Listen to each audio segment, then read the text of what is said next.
Tā tad, prieks redzēt tik kuplā skaitā cilvēkus, tik daudz, tā kā čau visiem.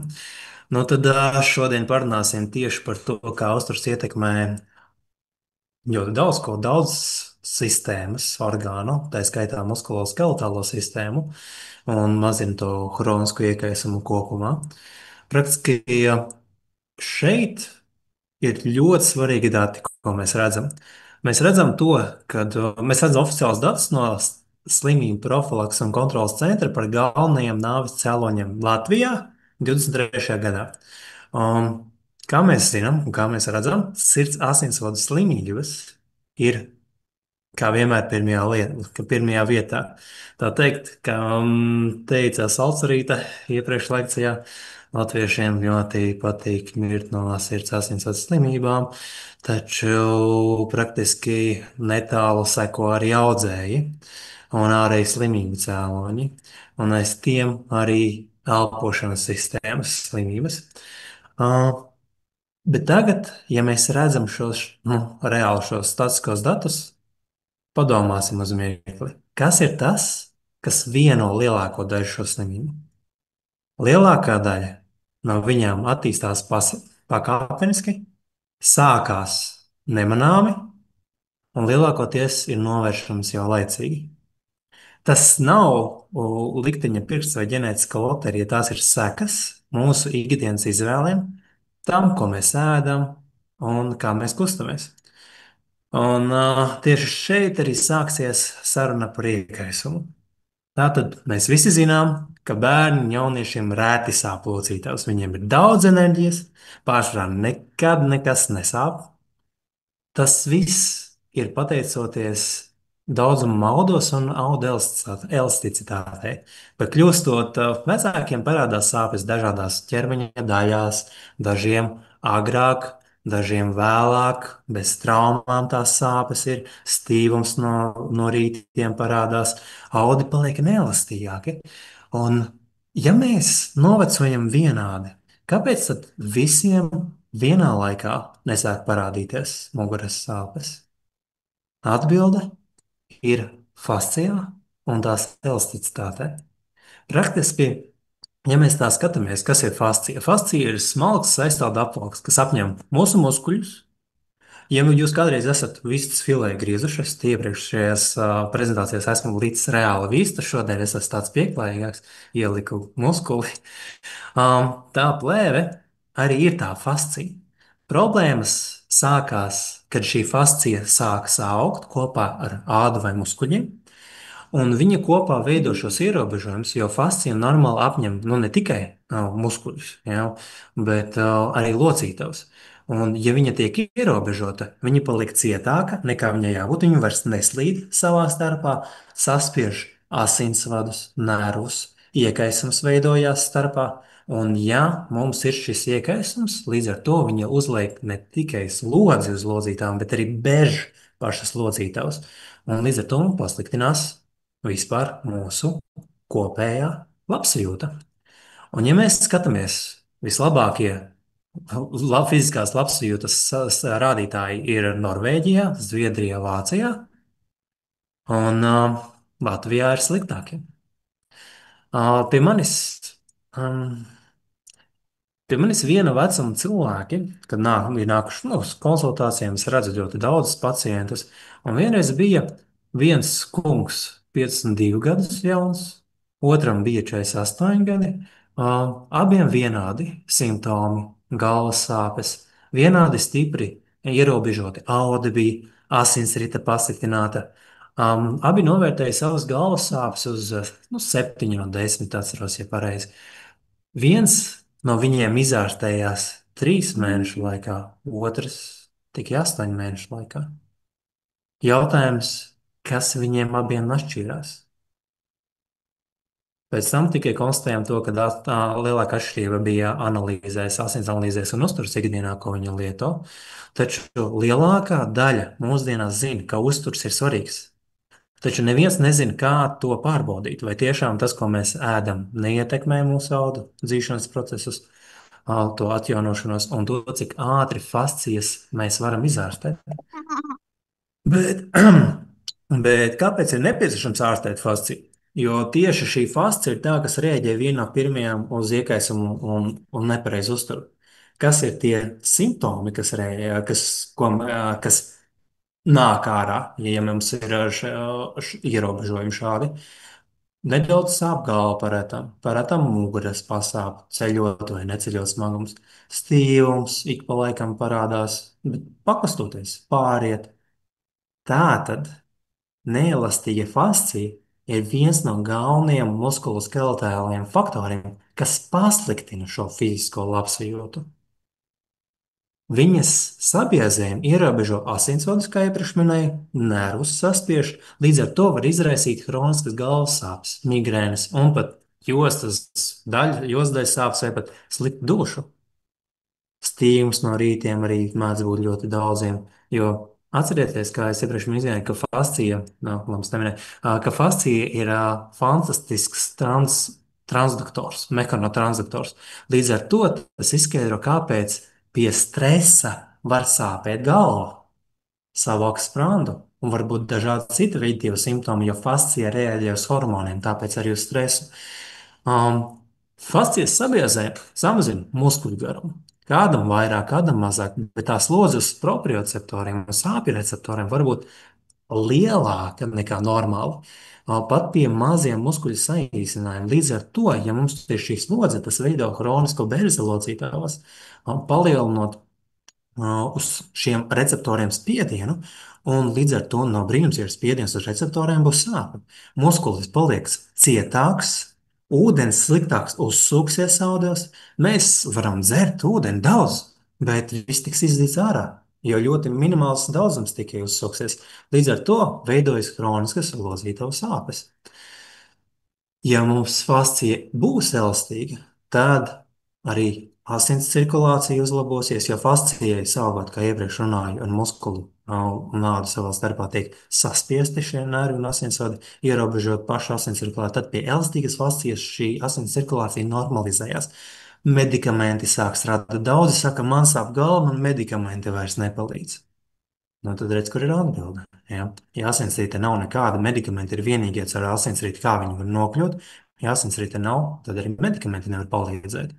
Ja nervi tiek atbrīvot, tad mazinās arī galvas sāpes. Noteikti ir paredzēts, pieredzēts, ka galva sāp ir bieži vien savokta sprāda un visi kakladējas muskuļi. Tas arī ierobežo nervus, izraisa straujušas sāpes, migrēnas galvā. Ūdens daudz labāk uzsūcās mīkstos audos. Tāpēc pie masāžām ir ieteicams iedzert kā minimums 500 ml ūdeni, vai vadot arī prezentāciju vai lekciju. Dzeram ūdeni daudz, mani draugi. Um, Elastīga fascija samazina spiedienu, malts jau uzreiz padzērās ūdeni. Samazina spiedienu uz locītavām, līdz ar to palielina novecošanās, sāpes locītavās un ļauj atgriezties aktīvā dzīvesveidā bez sāpēm un diskomfortiem. Ir vairāki faktori, kas palīdzēs uzlabot fizisko labsajūtu, jeb fascijas elasticitāti. Mīksto audu tehnikas, masāžas, miofasciāla audu atbrīvošana, ko daudz ir izbaudījuši pie manis ar patīkamām sāpēm un smaidu. Triggerpunktu išemizācija. Pastāv daudz dažādu vispār masāžu veidu, bet parastās klasiskās masāžas, diemžēl, vissliktāk iedarbojās uz fascijām. Lai būtu efekts, ir nepieciešama tiešām išemizācija, pietiekami liels spiediens, lai apturētu asinsriti lokāli audos. Un kas pēc tam stimulē šajos audos asinsriti un mazinās iekaisumu? Nākamais - mikroelementi. Vitamīni veicina kolāģēna ražošanu, audu atjaunošanās un spēlē lomu pie saistāvdu atjaunošanās. Šķīdrumu lietošana uzturā pieaugušiem vidēji 2 līdz 3 litri dienā. Mm. Problēmas, kāpēc šis var nepalīdzēt, kā jau minēju iepriekš, ir jaudi, kas nodrošina ūdens transportu, ir biezāk vai cietāk, un šis transports pasliktinās. Tāpēc ir svarīgi domāt arī par makroelementiem, it īpaši par omega-3 augstāku līmeni asinīs. Viņš palīdz uzlabot savu sastāvdu arī caurlaidību un arī to, cik ūdens uzkrāsies audos. Un kā jau iepriekš minēju, piemēram, ar 2 pacientiem, kam bija galvas sāpes, uzturs ir viens no lielākajiem faktoriem, kas nosaka ķermeņa pašatjaunošanās spējas. Pētījumi liecina, atkal kā viens no pētījumiem, ka omega-3 tautskābes var palīdzēt samazināt iekaisumu. Tas nozīmē, kā viņas to samazina caur iekaisumu citokīniem un interleikīnu mehānismiem. Pētījumi liecina arī, ka omega-3 tautskābes ir dabīgs asins šķidrinātājs. Tas samazina asinsspiedienu, uzlabo asins cirkulāciju, ja samazina slodzi uz sirdi, sirds asinsvadu sistēmām, palīdz labāk asinīm nokļūt līdz mērķaudiem. It īpaši svarīgi ir holesterīna rādītāji asins analīzēs, tā kā jau mēs zinām, augsta blīņuma holesterīns ir veselais, labais holesterīns, zema blīņuma ir sliktais holesterīns, un praktiski mēdz būt arī viņa ārpus kritiskām robežām. Ja viņi ārpus kritiskām robežām, mēs skatāmies triglicerīdus. Ja triglicerīdi ir normas robežās, mēs varam atļaut holesterīnam būt augstākam arī.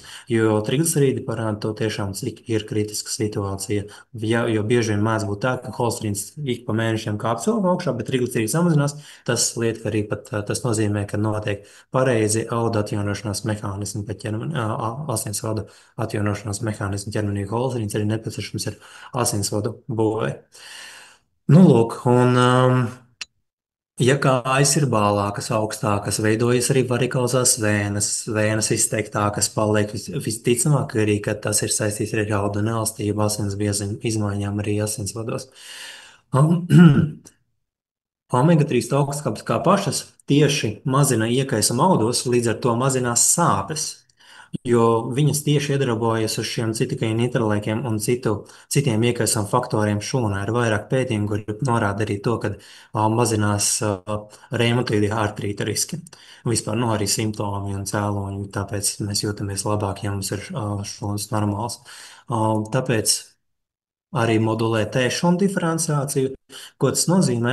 Tēšana tas ir dabīgs aizsargs mūsu ķermenim, kas mēdz mūs aizsargāt no dažādiem vīrusiem, baktērijām, tieši uzbrukot viņiem to iznīcinot.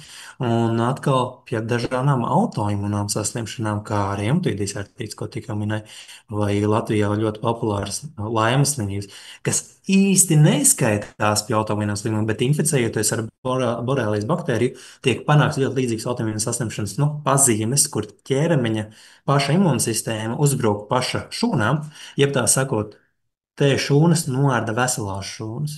Un tāpēc klīniskie pētījumi norāda, ka omega-3 augstskābes inhibē šīs T šūnas, kas palīdz arī mazināt laimes slimības simptomus, ir īpaši visiem tādiem, kuriem ir šis bijis. Un pats svarīgākais, ka omega-3 augstskābes padara šūnu membrānu caurlaidīgāku kā tādu. Ja mēs paskatāmies uz šūnu pašu, noteikti daudzi jau zina, redzējuši un zina, kā izskatās apmēram šūna. Praktiski šūna ir ļoti svarīga šūnas veselība. Mēs sastāvam no 37 triljoniem šūnu. Ja praktiski šūna nav vesela vai ir bojāta, mēs fiziski nevaram justies veseli. Šūna ir pamats mūsu veselībai. Kā jau mēs zinām, šūnas membrāna veido tauki, jeb lipīdi, un šūnas galvenā funkcija, jeb tīpaši šūnas membrānas galvenā funkcija ir vielu transports. Šūnai priekš procesiem ir jātransportē dzelzis, D-vitamīns, kalcijs, kālijs un citi caur šūnas membrānu, lai asins analīzes arī vispār uzrādītu, ka jums ir pietiekami dzelzs, lai jums ir pietiekami D-vitamīns. Tas, kādus taukus jūs ēdat, ietekmēs, vai šīs vielas tiks transportētas vai netiks transportētas. Mēs zinām, ka šūnas caurlaidība ietekmē omega-3 augstskābes. Tas ļauj transportēt jebkuru mikroelementu otrpus membrānai, un asins analīzēs, līdz ar to mēs redzam, ka rādītāji normāli, ka D-vitamīns ir virs 50, varbūt pat 70, ja? Kad dzelzis ir feritīns ir pirms 100, ja? Jo dzelzis rādītājiem būs precīzi, mums jāskatās ir feritīna rādītāji asins analīzēs. Tāpēc, ja mēs skatāmies un redzam, ka viņi ir labi, tad visticamāk, ka šo membrānu caurlaidība būs diezgan pietiekama. Atkal, ja mums ir pārāk daudz omega-6, ja līmenis asins uzturā vispār un asinīs kā tāds, mums šūnas paliek biezākas. Mums šūna un mikroelementu transports pasliktinās. Mēs asins analīzēs redzam to, ka iztrūkst dzelzs, ka iztrūkst D vitamīns. Mums iekaisums parādās ikdienā, mēs jūtamies sliktāk.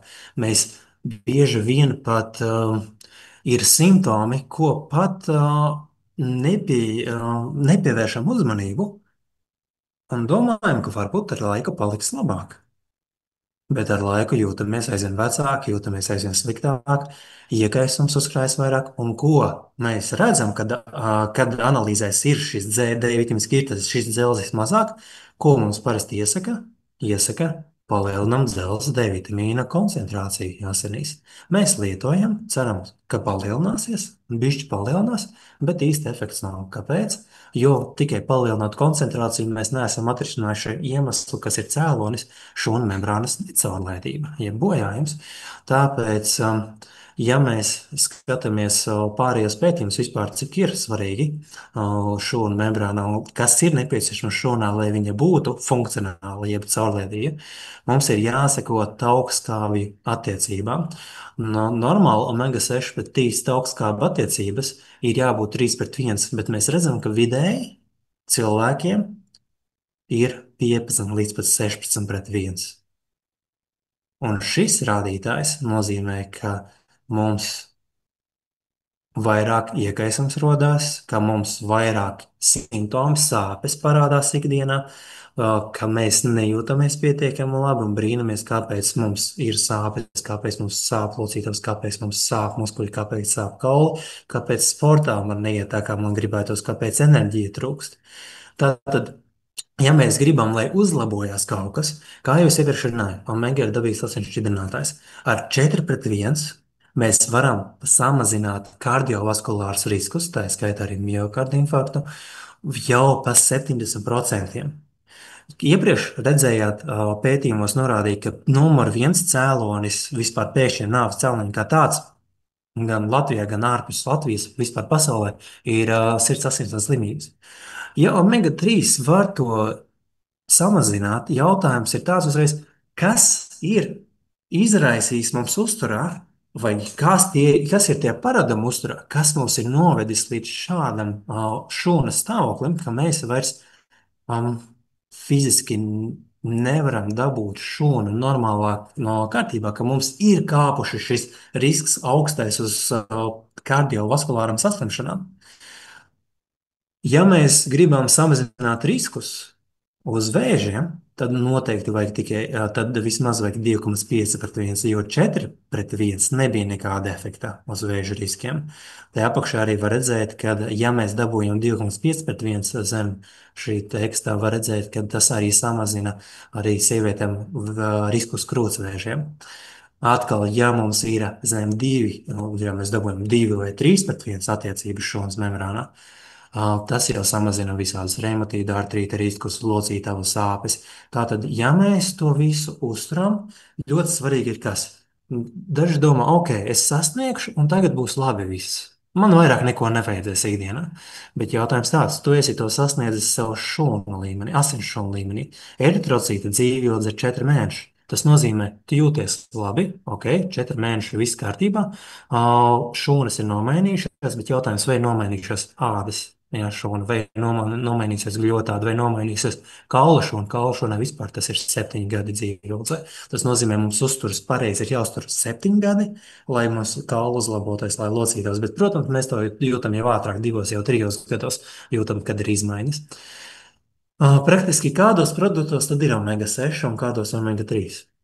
Omega-6 ir gaļa, olas, piens, sēkleļas, rieksteļas, palmeļas, līdz ar to šokolādes, konditorijas izstrādājumi, kukurūzas pārslas, kūkas, bulciņas, majonēs, krējums un tam līdzīgi. Tātad problēma nav tajā, ka viņi ir. Problēma ir tajā, ka viņi ir pārāk daudz un ka mums uzturā viņi ir vairāk nekā mums viņi vajadzētu būt. Omega-3 ir tikai zivīs un uztura bagātinātājos. Un jaunākie pētījumi norāda, ka jau zivīs ir sarucis šo kvalitīvo omega-3 augstākā daudzums jau par 60%, kas ir vairāk par pusi. Nav brīnums, ka asins aina un kroniskas sāpes paliek arvien izteiktākas sabiedrībā, un labsajūtas rādītāji pasliktinās, jo pieaug neveselīgo produktu patēriņš. un izteikti samazinās veselīgo produktu kvalitāte mums ikdienā. Tātad, un pats trakākais, ja zivīs samazinās, arī 90% uzturu bagātinātāji nevar nodrošināt vairs nepieciešamo augstāku kvalitāti. Tad ko mums darīt? Viss, kas ir aptiekā zem 40 eiro, ir lēts un ir tik maznozīmīgs, ka sabiedrības vidējie asins rādītāji, kā jau iepriekš pētījumā minēja, norāda, ka šūnu membrāna ir 15 reizes sliktāka nekā normāli vidējiem cilvēkiem. Tāpēc, izvēloties omega-3 eļļas, svarīgākais ir antioksidants. Bez antioksidanta vidēji eļļas oksidējās 5 stundu laikā. Ja tas ir E-vitamīns, jeb tokoferols vai astaksandīns, tad DHA un EPA oksidējās 9 līdz 15 stundu laikā. Ja tie ir polifenoli, tad 35 stundu laikā. Līdz ar to, ja mēs skatāmies eļļas, ko mums vajadzētu obligāti, vai tie ir uzturbagātinātāji vai ziveļa, obligāti ir jābūt noteiktam daudzumam polifenolu klāt. Mūsdienās daži sāk vienkārši likt polifenolus arī klāt ķeksīša pēc reklāmas, bet tur jāskatās obligāti daudzums ir klāt. Jā, vai viņš ir pietiekams, lai neoksidētos šī eļļa, lai panāktu arī efektu. Un kā vislabāk mēs to varam izdarīt, ir taisot asins analīzes, saprast, vai mums tiešām ir šīs, vai mēs varam panākt šīs izmaiņas. Jautājums, vai tagad vispār ņemt un lietot zivju? Man atbilde būtu jā un nē. Kāpēc? Tāpēc, ka pirms veselības speciālists jebko izraksta, ir nepieciešams vienmēr veikt asins analīzes, lai noskaidrotu, vai tavam ķermenim tas ir nepieciešams. Kāds žūspūls, kāds bilirubīns asinīs? Lipāzes daudzums, jā, asins analīze. Kā tavs ķermenis šķir taukus? Vai nav problēmas ar žultspulsu? Iespējams, tev ir nepieciešams ūdeni šķīstos šķēļus lietot, lai nepārslogot aknas. Tātad, pirms mēs jebko sākam lietot, jebkurš gudrs ārsts ieteiks veikt asins analīzes. Pirms operācijas veikšanas, tad mēs arī taisām rentgenu, magnētisko rezonanci un asins analīzes, lai mēs izmeklētu, vai mums vispār operācija nepieciešama. Tāpēc esam atbildīgi un neko nelietojam uz savu galvu. Zinātnē kompānija, tāpat kā arī dažas citas kompānijas, sadarbojas ar vispasaules atpazīstamu vidas laboratoriju, kas piedāvā veikt asins analīzes no kopālajām asinīm priekš precīzākiem rezultātiem. Jo vispār asins analīzes ir nepieciešamas, lai noteiktu devas, kādas būtu jālieto, kā arī, ja pēc 4-6 mēnešiem rezultāts nemainās, ir nepieciešams to apstiprināt, jo pastāv iespēja, ka tad problēma ir jāmeklē dziļāk, ja iespējams ar zārnu traktu. Bet ja visas asins analīzes iepriekš ir izskatītas, tad pārsteigumam īpaši nevajadzētu būt. Tā tad mēs sapratām no tā, ka tauki ir slikti tikai, ja viņi ir nepareizās attiecībās. Šīs asins analīzes katram būtu jātaisa reāli katru gadu, lai laicīgi saprastu, cik bīstama ir pašreizā situācija ar sistēmiskām slimībām un ko precīzi darīt lietas labā. Praktiski ir jāpārstāj minēt un balstīties tikai uz sajūtām, jo vairumam cilvēku, kas dzīvo rietumu sabiedrībā, tas tautskābju attiecības, kā jau mēs skatījāmies, ir 50-1 pa īpašiem pētījumiem. Jaunākie pētījumi norāda, ka omega-3 uzlabo arī šūnas aizsardzības spējas pret oksidatīvo stresu un DNS bojājumiem. Ja cilvēkiem šis rādītājs ir zem, vai zem sarkanajā, zem 50, vispār uz 0%, tad mēs varam uzreiz pateikt par iekaisumu un viņa spēju izplatīties. Jo, ja man vienkāršiem vārdiem būtu jāsaka, iedomājies, tev ir, man ļoti gudra veselības speciālists stāstījuši to, ka par to, kad iedomājies, tev ir pļava, kurā ir iekaisums, jeb ugunskura vai uguns, un šis iekaisums, ja pati zāle ir sausa, iedomājieties, tev ir pļava un tev ir sausa zāle. Tas nozīmē, kas notiks ar uguni, kas notiks ar pļavu. Uguns daudz vairāk izplatīsies, vieglāk izplatīsies. Tas nozīmē, ka iekaisums daudz vieglāk izplatīsies caur ķermeni. Tāpēc mums ir jātaisa rādītāji, lai saprastu, cik mēs esam paļāvīgi jau par šo iekaisumu. Ja, protams, zāle ir zaļa un viss ir forša un viss super, tad, protams, ja tur ir iekaisums, viņš tik viegli neizplatīsies. Jaunākie pētījumi arī rāda, ka omega-3 uzlabo šūnu aizsardzības spējas pret oksīdu stresu un DNS bojājumiem, ja? Un ļoti svarīga komponente ir omega-3 indeks.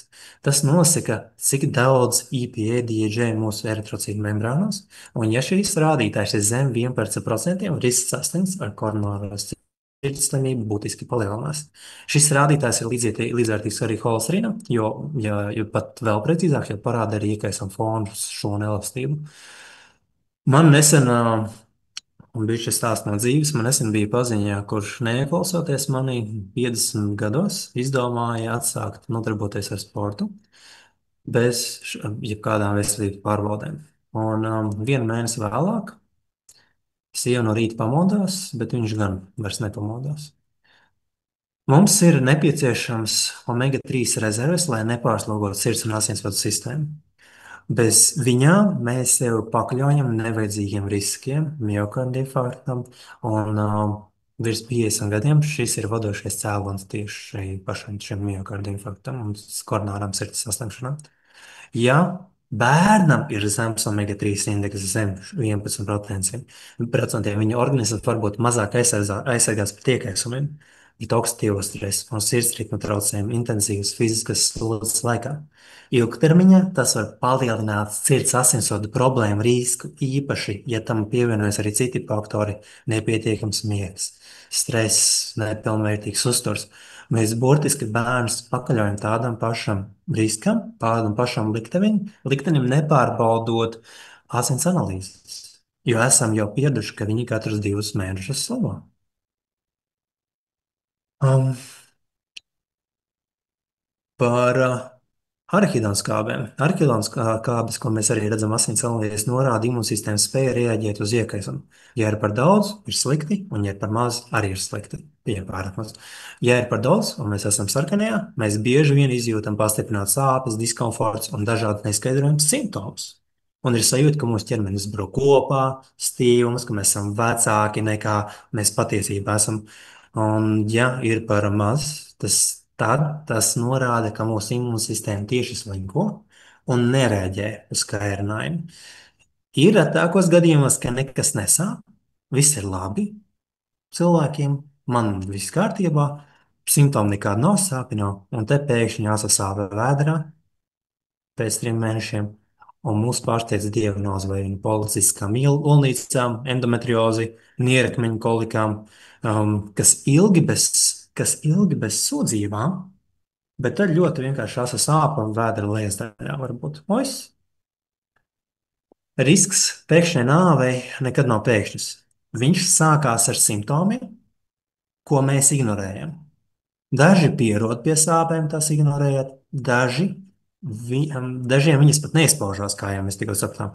Tāpēc preventīvi ieteiktu vienmēr pārbaudīt asins analīzes un pārbaudīt esošos iekaisuma procesu ķermenī, lai preventīvi novērstu nākotnē nevēlamas diagnozes. Citiem vārdiem, mēs ne tikai testējam un redzam rezultātus uz papīra, mēs arī zinām, kas notiek šūnu līmenī un varam to reāli mainīt. Runājot par zemtektu un zarnu baktērijām, muskulis transversus abdominis, es te jau sāku lamāties, jeb korsets muskuļa galvenā funkcija ir stabilizēt mugurkaulu. Ja mūsu uzturs nepalīdz normalizēt un samazināt gāzes, tad vēders, piepūšoties, iestiep šo muskuli un padara viņu vājāku. Jautājums tāds, vai vājš muskulis spēj stabilizēt mugurkaulu? Īsti nē. Līdz ar to tas, ko mēs ēdam, ietekmē, cik labi jūtas mūsu mugura.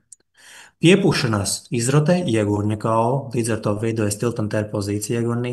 Tas iestiep pēdera sienu un spiežot un kompresējot, velkot ribas uz leju, tas spiež arī jostas daļas skrienos lejā un veidojas kompresija, palielinās lordozi un tas reāli izraisa kroniskas muguras sāpes.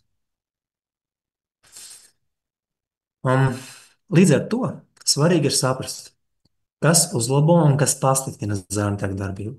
Zarnu darbību uzlabo galvenokārt šķiedrvielas, vai tie ir salāti, vai tie ir dārzeņi, speciāli šķiedrvielu maisījumi. Gāzes samazina arī pareizu ēdienu secību, kur svarīgākais maltīt ir sākt ar šķiedrvielām, Tad ēst proteīnu, gaļas zivis, tad ēst taukus nākamais un beidzot ar ogļhidrātiem. Ja beidzam ar augļiem, tas arī mēdz uzpūst vēdru, izņēmums, ja tas ir mazos daudzumos. Tāpēc, ja mēs ēdam pareizā secībā ar ēdienu, mēs kontrolējam arī par glikozi,glikozes svārstībām,glikozes svārstības. Atkal, ja mēs ēdam cukuru vai ogļhidrātus pirmos, mēs izraisām milzīgi glikozes svārstības. Ja glikoze noteikti daudz ir dzirdējuši to jau. Bet, tāpat pastāstīšu, ja mums ir šīs glukozes svārstības, tas ir viens arī no galvenajiem iekaisuma rašanās procesiem praktiski zantraktā un arī vispār ķermenī kā tāds. Tāpēc svarīgi saldumus vienmēr ēst pēdējos, lai mums šīs svārstības pēc iespējas mazākas ir. Um, Man ļoti bieži, par to, kas pasliktina, nedaudz vēl pasliktināšu, paturpināšu zemtāku darbību. Tas, kas pasliktina, to jūs jau redzat, jā, uzpūš ir miltu produkti, tad ir cukurs, dažādi augļi, it īpaši, ja tie nav vietējie mūsu, jā, un, protams, pārēšanās kā tāda piepuš vēdru. Un man ļoti bieži nāks arī ārstēt muguras sāpes, tā kā katru dienu, taču galvenais cēlonis izrādās nemaz nav mugurā, bet gan problēmās ar vēdru. Vēdra pūšanās, zārna mikrobioma disbalans un sakārtojot zārntekta darbību, mēs varam izteikti mazināt muguras sāpes. Bet pretējais nav iespējams. Es nevaru mazināt vēdra sāpes, salabojot muguru. Tāpēc bieži vien arī mums ir jāvēršās pie uzturu speciālistiem vai dietologiem, kurš mums šo var sakārtot un ieteikt. Ja mēs skatāmies tālāk, īsumā zēna trakta. Zēna traktā mums ir daudz baktēriju, daudz mikrobiomu, daudz vairāk nekā šūnu pat ķermenī. Mums ir gan gram pozitīvās, gan negatīvās baktērijas zēna traktā. Gram negatīvās ir tās, kas palielina iekaisumu, un gram pozitīvās ir tās, kas mazina iekaisumu zēna traktā. Gram negatīvās ir tās, kas barojas no saldumiem. Un kāpēc mums prasās saldu, ir īpaši, lai iegūtu arī sācis sajūtu pēc ēšanas, kas arī bieži vien korelē ar paaugstinātu glukozes līmeni asinīs. Un atkal gram pozitīvās baktērijas barojas, tiek barotas no šķiedrvielām, un mūsdienās ir problēma liela, ka mēs pietiekami šķiedrvielas neuzņemam, ka mēs uzņemam saldumus un ogļhidrātus vairāk, lai mums vispār veidotos normāls mikrobioms ar gram pozitīvām baktērijām. Jo gram pozitīvās baktērijas, kā jūs šeit redzat, viņas izdala buterātu, un buterāts, ja tās ieskābe, viņa ir ļoti svarīga, lai mazinātu iekaisumu vispār kā tādu mums šo zārnu trakta līmenī.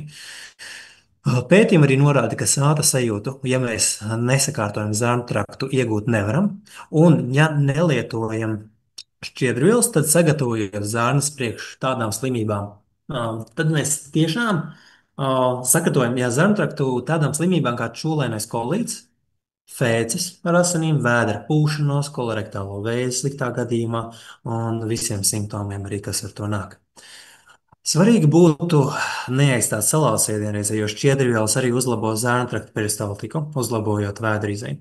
Jo Eiropā vidēji uzņēmumi cilvēki te var redzēt 20 gramus šķiedrvielu dienā, kā iepriekš minēju, lai zārnatrakts funkcionētu normāli.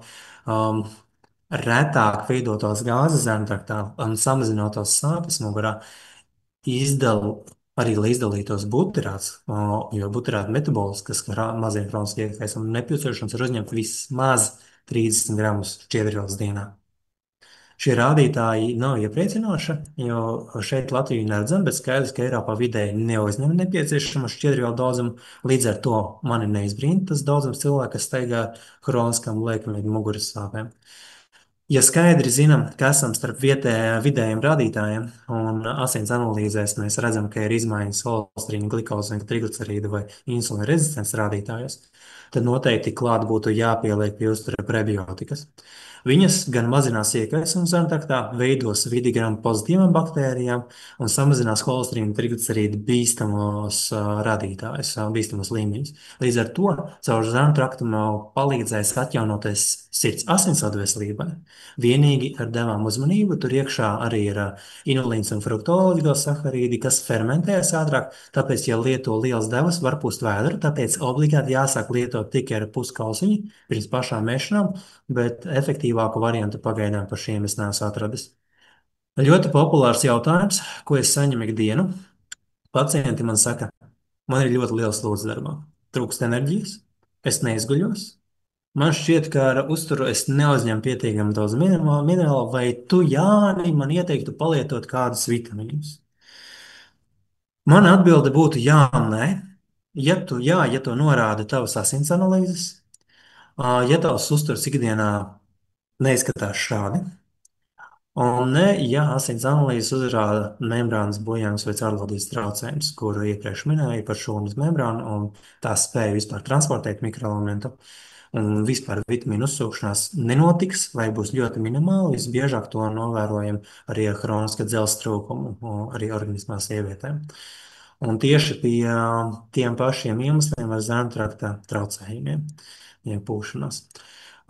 Ja tomēr izvēlamies lietot vitamīnus, es ieteiktu šos, kas ir par labi, jo tas ir veidots arī no dabīgi iegūtām sastāvdaļām, un kapsulas ir uz auga bāzes, un pastāv lielāka uzsūkšanas spēja nekā parastajām kapsulām. Cilvēki ir arī jautājuši, vai es varu lietot vitamīnus un mikronus, ja taisot asins tētus, tur konstatēts membrānas savvaidības problēmas. Atbilde vienmēr būs jā, jo varam jau tikai jāapzinās, ka uzsūkšanās būs, uzsūksies mazāk vitamīnu, ja membrāna nav ideālā stāvoklī, bet labāk, ka kaut kas ir, nekā vispār nekas. Jā. Un šis ir viens no maniem mīļākajiem pētījumiem. Ir īpaši, ja tas ir smēķētājs, es neesmu smēķētājs, bet man žēl gan mīļš. Kāpēc? Ja tu esi smēķētājs un tev ir zems omega-3 līmenis, tad iespēja, ka kad nomirst cilvēks, viens smēķētājs, pēc 50 gadiem ir virs 53%. Pēkšņi nāves, miokarda infarkts, koronāras sirds apstrīmšana, ateroskleroz insults. Ja nesmēķē, un tev ir zems omega-3 līmenis, varbūtība pēkšņai nāvei ir tāda pati, ja mēs smēķējam un ir augsts omega-3 līmenis, kas ir 30%. Un, ja mēs nesmēķējam un ir augsts omega-3 līmenis, tas samazina pēkšņi nāves risku par 85%. Ko tas nozīmē? Tas nozīmē to, ka nesmēķētājiem risks uz miokarda infarktu, insultiem vai sistēmiskām slimībām, kas izraisa pēkšņu nāvi, ir tikpat liels kā cilvēkiem, kuriem ir nesabalansēts uzturs un bojās šūnu membrānas sliktu uzturu rezultātā. Ja ir gan uzturs, gan smēķēšana, tad nebrīnamies, ka fiziskas aktivitātes nav pietiekami, lai sevi izārstētu vai izslēgtu pēkšņus arī nāves cēloņu riskus no sistēmiskām slimībām. Nekas jau mūsdienās nav aizliegts, protams, tās viss ir mūsu ikdienas izvēles.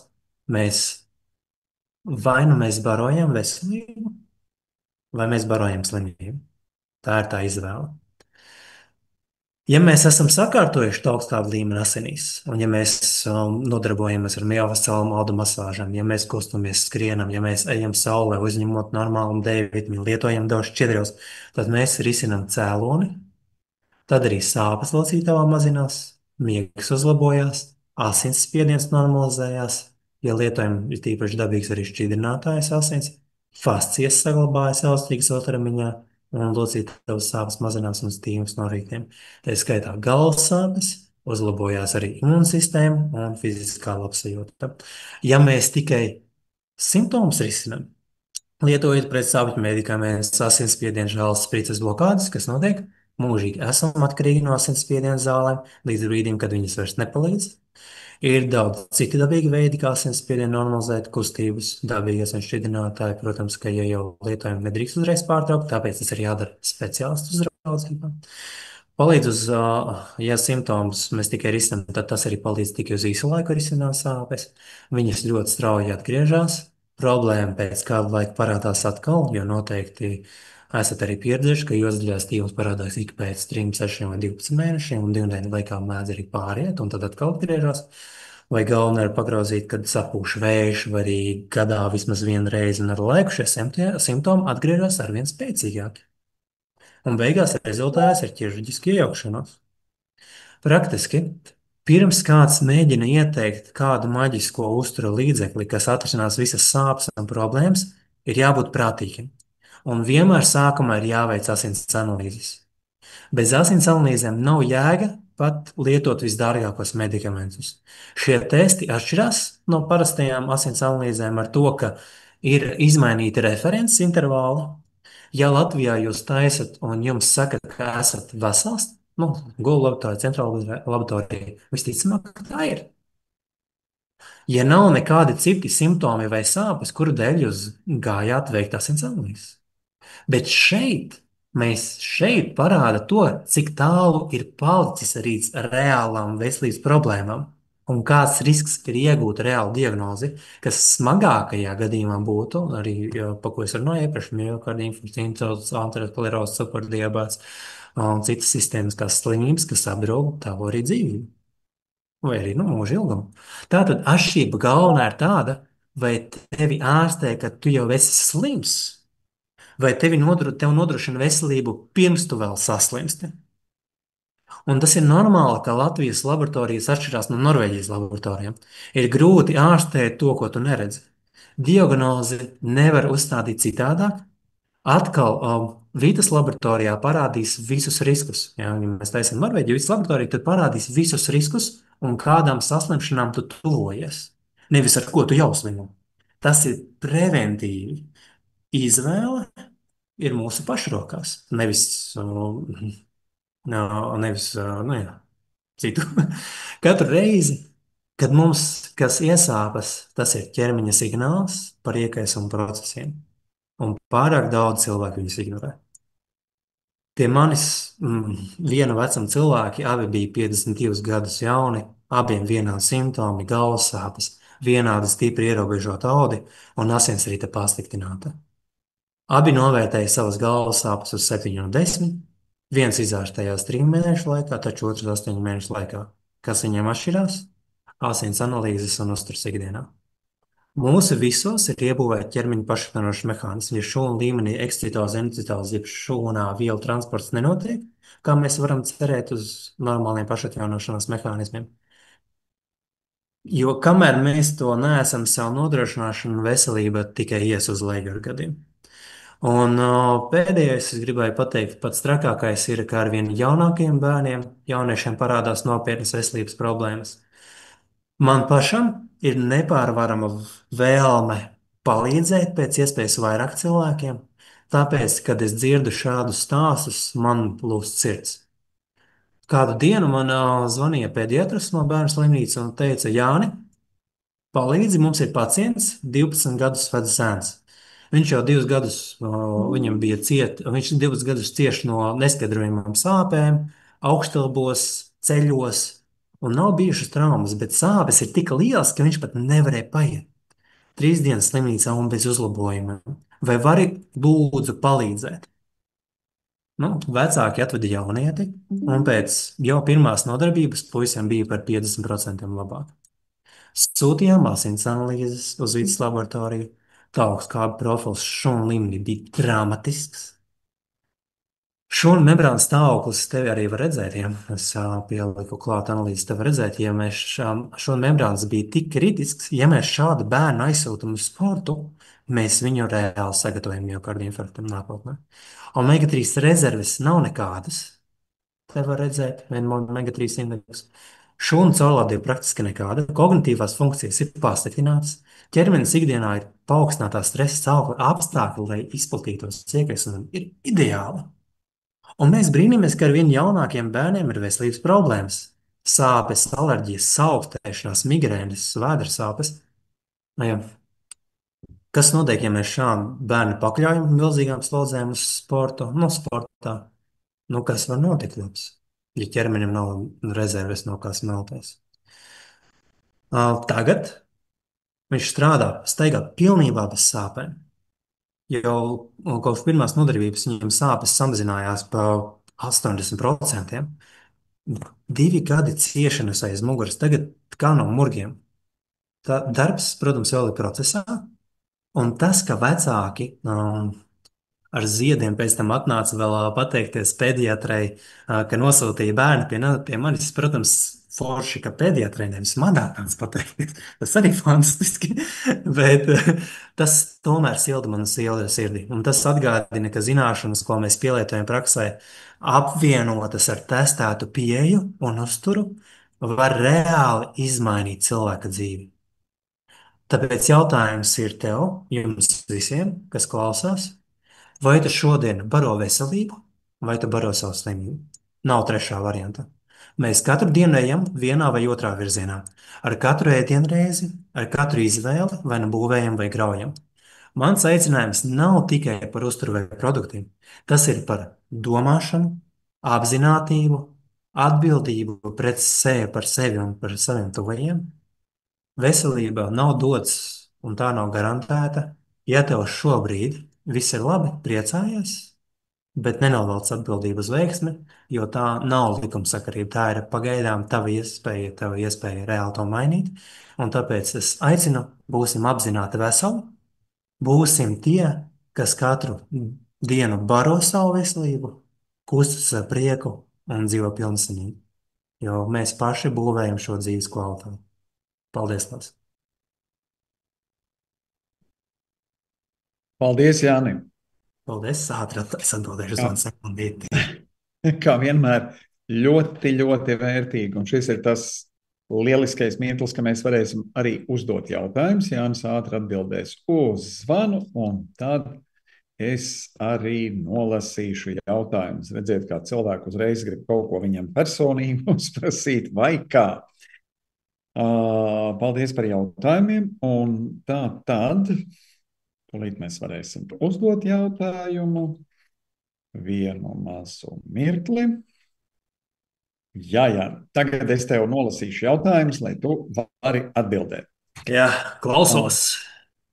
Lai arī tu atbildēji, bet varbūt tiešām par tām analīzēm ļoti noderīgi ir vēlreiz uzlikt to punktiņu zi, jo šeit jautā Lāsma, kādas analīzes jānodod, lai redzētu, vai ir nepieciešama omega-3? Mhm. Ja ir precīzi jautājumi, un praktiski es no pieredzes saku, ka visiem būtu uzreiz jānodod visprecīzākās analīzes būs noteikti vidas laboratorijā. Jo tad uzreiz mēs varam saprast precīzi, kas ir nepieciešams, kādas tautskābes ir nepieciešamas un cik daudz. Jo ja mēs netaisam precīzi nepārbaudam un domājam, vai mums ir nepieciešamas, tad es fiziski, ja pie manis atnāk cilvēks un prasītu, ko man dzert, un viņš nav precīzi asins analīzes uztaisījis, es varu pateikt, nu, tev vajag dzert, bet ko precīzi tev nevar ieteikt, kamēr nu, nav tās analīzes. Ja mēs skatāmies Google vai vispār ir nepieciešams, kāds vai vispār ir nepieciešams, tad rādītāji būs. Pilnā asinsaina jau parādīs noteikts rādītājs, bet lieta tāda, ka normāli ārsti arī skatoties, un pat cilvēks skatoties uz tiem referents intervāliem, ko tu redzēsi, viņi nav radīti, lai diagnosticētu, vai ir nepieciešamas omega-3 analīzes. Viņi rādīs, kad jau ir problēma reāli. Viņi parādīs tikai tad, kad jau kaut kas ir slikts, jo viņi ir nepieciešami priekš diagnostikas, nevis priekš prevencijas. Tāpēc es iesaku tāpat, pirms tam visas analīzes uztaisīt vismaz reizes gadā, visas analīzes jāuztaisa. Tātad tur ir viss iekšā jātaisa. Tur ir pilna asinsaina, feritīns, ja, lai mēs redzētu transportu, asati, visi aknu rādītāji, bilirubīnu kopējie un tieši praktiski, lai mēs redzētu, vai žultspulses šķiet taukus, ja. Jo tādu mēs varam pateikt, jau ieskatu mazu redzēt, vai mums ir nepieciešama pievērsties uz ūdenī šķīstošiem taukiem vai parastās omega-3, lai mēs aknas nepārslogotu. Mums ir glukoze, homoinsulīna rezistence jāpārbauda, lai pārbaudītu uz baktēriju arī tas stāvoklis un to visus riskus, ja, kāpēc vai mums prasās saldumus un tam līdzīgi. Tas ir īsais variants atbildē. Paldies.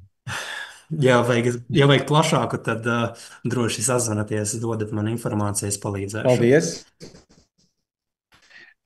Jautājums par zinobiotiku. Es redzēju, ka arī tālāk es apvienošu divus jautājumus vienā. Kā vispareizāk lietot zinobiotiku? Praktiski par zinobiotiku un to lietošanu. Kā vienmēr saku, ir jāpārbauda zemtrakta veselība. Tagad arī uz Zino ir iespēja pārbaudīt to, jo tur mēs redzam arī visus metabolītus un arī ceļus, vai iekaisums tiek palielināts vai samazināts zemtraktā.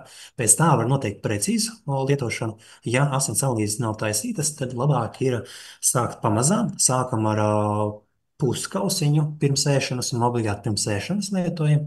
Obligāti ir ūdenī jāizšķaida viņas, jā, jo kāpēc ūdenī? Protams, viņas var arī lietot pie dažādiem pie produktiem, pie putrām un tam līdzīgi. Viņas ir karstam izturīgas, bet lieta tāda, ka vajag daudz ūdeni dzert ikdienā, jo, ja mums nav pietiekami daudz ūdens ikdienā, mēs varam arī var rasties aizcietējumi un tam līdzīgi. Tāpēc ir nepieciešams obligāti lietot ūdeni, un es ieteiktu vienmēr ar ūdeni maisīt klāt tās šķiedrvielas. Un pēc tam mēs varam palielināt devas. Ja, ja pirmo nedēļu viss ir labi, varam palielināt puskausiņu pirms 2 ēdienreizēm. Ja nākamā nedēļa viss ir labi, varam jau 1 kausiņu skatīties, kā ir pirms 2 ēdienreizēm, bet ne vairāk kā 2 kausiņu dienā.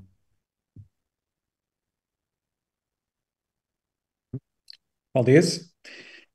Vēl viens jautājums. No kāda vecuma bērni drīkst lietot balansēļu? Tā, jau vēdrā, jau no mātes. Es tā atbildētu, jo it īpaši, ja mēs skatāmies, mātei ļoti nepieciešamas šīs rezerves, kā tādas omega 3 jau bērns paņem no visu, un jau bērnā, vai jau vēdrā bērns jau uzņem visu un jau veido savus šūnas, un tāpēc tas ir ļoti svarīgi, lai viņam pietiktu. Tas ir iemesls, kāpēc arī bērniem mūsdienās ir aizvien sliktāki šie rezultāti, jo praktiski ir tāda situācija, ka mēs ģenētiski nododam sliktākus rezultātus, sliktākus šūnus, vispār stāvokli kā tā bērnam, un ar katru paudzi mums šie rādītāji jau iedzimti ir sliktāki. Tāpēc mums aizvien efektīvāk jāsāk piedomāt pie uztura un pie tā kvalitātes. Un, ja man jāsaka, jau bērns jau ir un jau piedzimis, un jau viss jau ēda, es teiktu, tajā brīdī, um, kad viņš var dzert ūdeni. Es ieteiktu, ka uzreiz nedot kopā ar ūdeni. Jo lieta tāda, ka es pats savam mazajam arī devu tajā brīdī, kad ar ūdeni šķīstošiem tautskābēm mēs jaucām kopā ar ūdeni. Un līdz ar to viņš smuki no knupīša dzēra tās ūdeni šķīstošās tautskābes, lai viņam būtu šīs omega 3. Tā teikt, jau gan grūtniecībā, gan pēc tam. Ja, protams, tas nav noticis, jā, tad, protams, es jau runāju tagad no pieredzes. Jā, atkal vadlīnijas norāda, ka tie būtu 2 gadi, uz gads ar pusi 2 gadi. Jā. Un tā vadlīnija saka, ka tas būtu ieteicams omega 3 augstākās lietot. Tā kā, cerams, ka es šo visu tagad no visiem aspektiem noklāju. Ļoti labi, jo patiešām mērķis taču ir izpratne, Mhm. vai ne? Jā. Paldies. Šeit ir viens arī jautājums tāds par cilvēku, kurām 55 gadi plus, un cilvēks vairāk kā 2 gadus ir lietojis visu balansu konceptu, un iepriekš ir bijis abu gūžu osteoartrīts smagā stāvoklī, un pēc šiem 2 gadiem ar Zemzīno veselības koncepciju vairs izmeklējumi nerunā un neparāda šo diagnozi. Kā to komentētu? Mm. Praktiski tas ir apbrīnojami, ka 2 gados jau redzamas tādas izmaiņas, jo es tādas izmaiņas bieži vien novēroju ilgākā laika posmā cilvēkiem, 3 vai pat 4 gadi. Tas noteikti arī atkarīgs gan no vecuma, gan arī cik smags stāvoklis iepriekš ir bijis. Katrā ziņā ir arī dažādi man bijuši gadījumi, kad cilvēkiem ir pat ar vēžiem bijuši, ka 2 gadu laikā cilvēks uztaisa pirms praktiski, praktiski pārbauda uz vēžiem visu. Un pēc 2 gadiem ārsts uztaisa atkal un pārbauda un saka, rausta plecs. Es nezinu, es abrīnu, bet viņa tur vairs nav. Kāpēc? Tāpēc, ka tas ir saistīts ar um, mūsu ķermeņa atjaunošanās procesiem, jo mums katram ir iebūvēti šie atjaunošanās procesi jau dabīgi ķermenī. Un, ja mums vielmaiņa pasliktinās jau šūna līmenī, šūna nefunkcionē tā kā vajadzētu, kā mēs varam cerēt, ka šī atjaunošanās procesi notiek tā, kā vajadzētu? Tas nozīmē, ko? Ja mēs varam šūnu līmenī uzņemot, uzlabot šūnas veselību, mēs varam mainīt ne tikai eritrocītu, mēs varam mainīt kālu šūnu, mēs varam mainīt locītavas šūnas, un tādējādi mēs varam panākt, ka ķermenis pats beidzot sāk atjaunoties.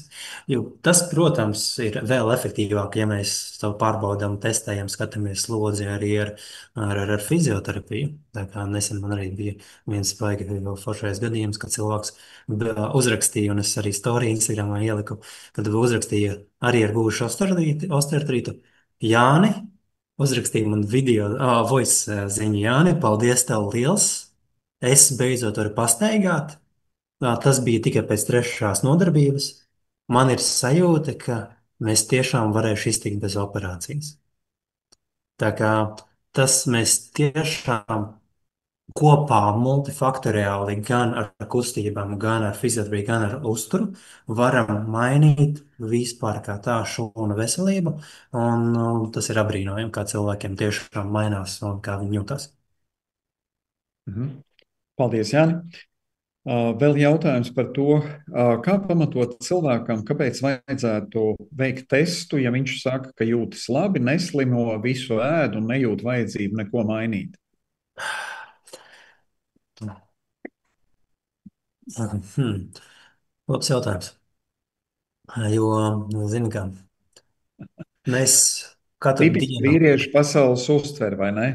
mēs katru dienu pieņemam lēmumus. Mēs katru dienu pieņemam lēmumus, uz kuru pusi mēs ejam, vai uz veselību, vai uz slimību.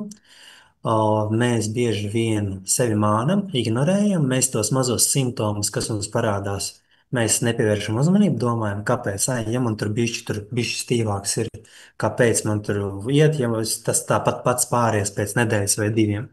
Un tādējādi mēs pieņemam, ka mums viss ir labi. Bet precīzāk atbilde būs tāda, kāpēc ir tīpaši asins analīze būtu jātaisa. Jo asins analīzēs iepriekš, kad mēs skatījāmies, ka gājām cauri lekcijai, es rādīju arhidonskābes rādītājus. Un bieži vien šie arhidonskābes rādītāji norāda, ko, ja viņi ir paaugstināti, mums ir lielāka jūtība uz simptomiem, uz iekaisam un uz sāpēm. Un, ja arhidonskābe ir zem normas robežas, mēs bieži vien nejūtam, ka ar mums kaut kas nav ok.